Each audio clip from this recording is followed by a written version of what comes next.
I got a request to provide a tutorial for how to make prop swords like solitaire here. So that's what I'm going to be doing today for this vlog. First thing you're going to need is one of these kinds of metal plates.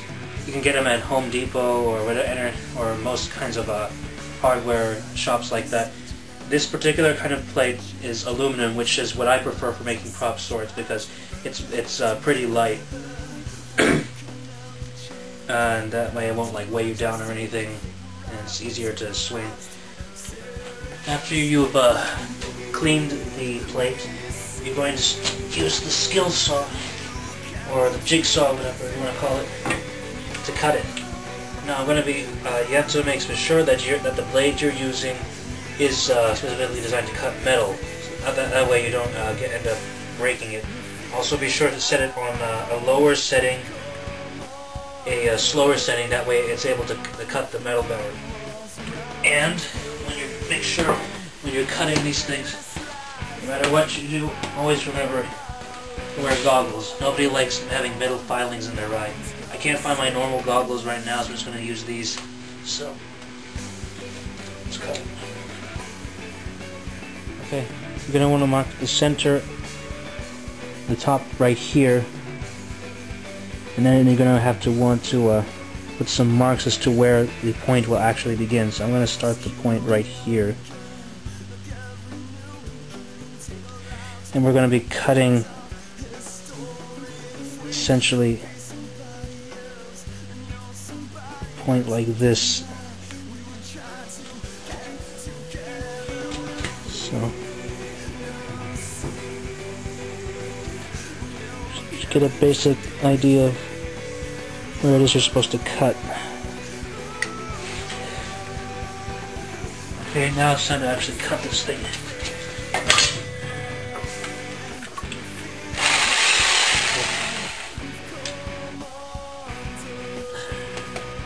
Make sure I have it set right.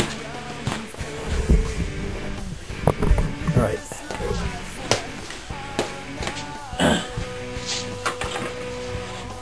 You should have this thing as close to the edge of your support as possible so that you have more support and it won't bounce around as much.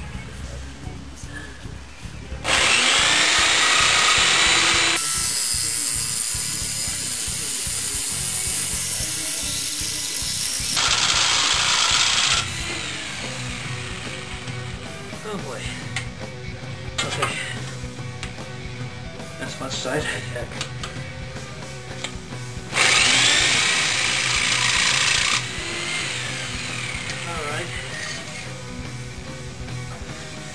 You got a point.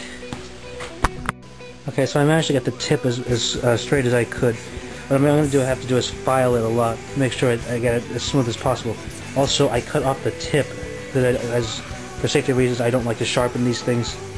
So yeah, I'm going to do that now. Here's a file. Filing actually takes a long time, so I'll show you a little bit of me doing it, then I'll just cut ahead to the end. So, let's see. This side needs to be more straight. Just lots of rubbing, basically. It should smoothen out a bit.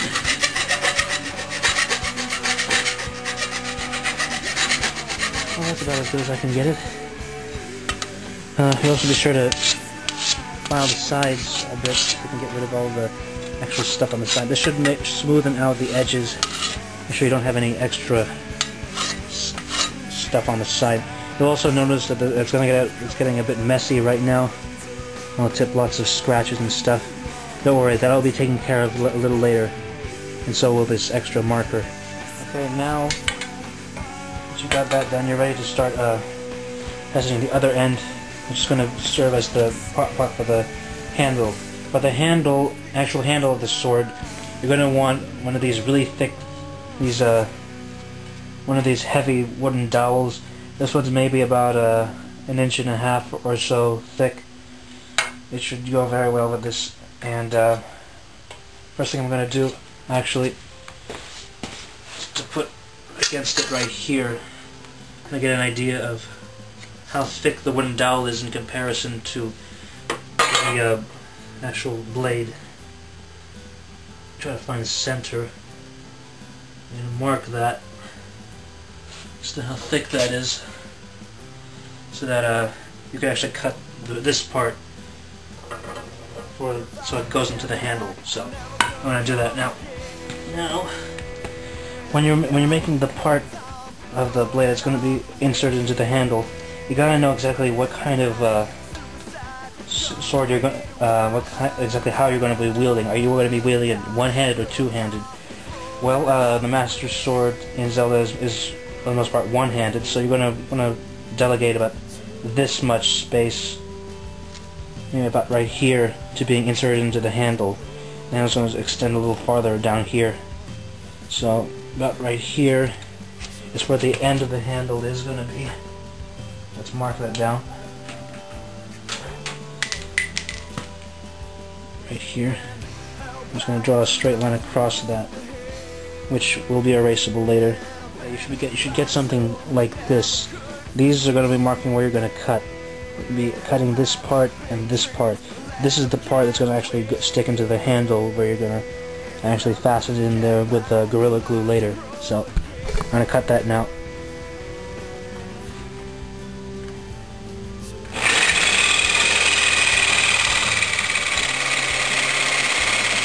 Found some better goggles. Okay, let's try cutting this thing again.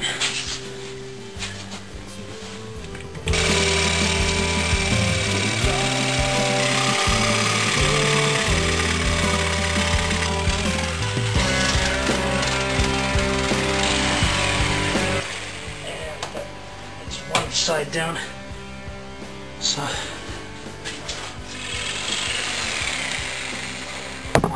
alright, cut up both sides. Now we have a good solid piece here that's going to be going into the handle.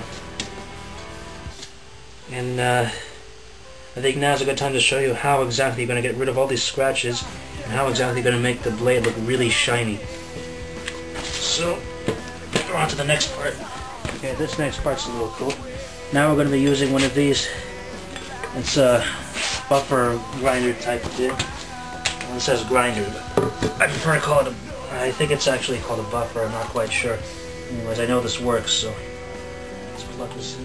There's a special white paste that comes with this stuff. It's supposed to help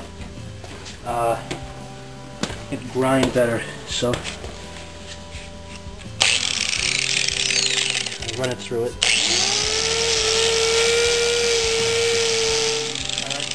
Should make it grind the steel better, and the aluminum better, so that there's a nice good shine. So let me show you how this looks like after you've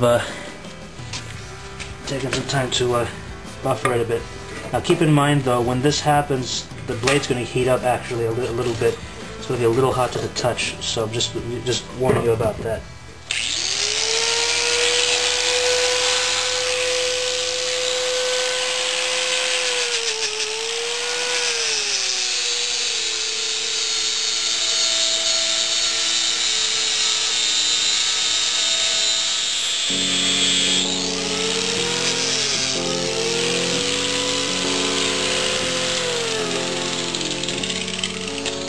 Just to show you a comparison, what this looks like. This is what it looks like after it's buffered compared to what it looked like before. It's a nice little metallic shine. You gotta take a paper towel, wipe off the extra stuff. It'll look really good. So I'm just gonna do the rest of that now.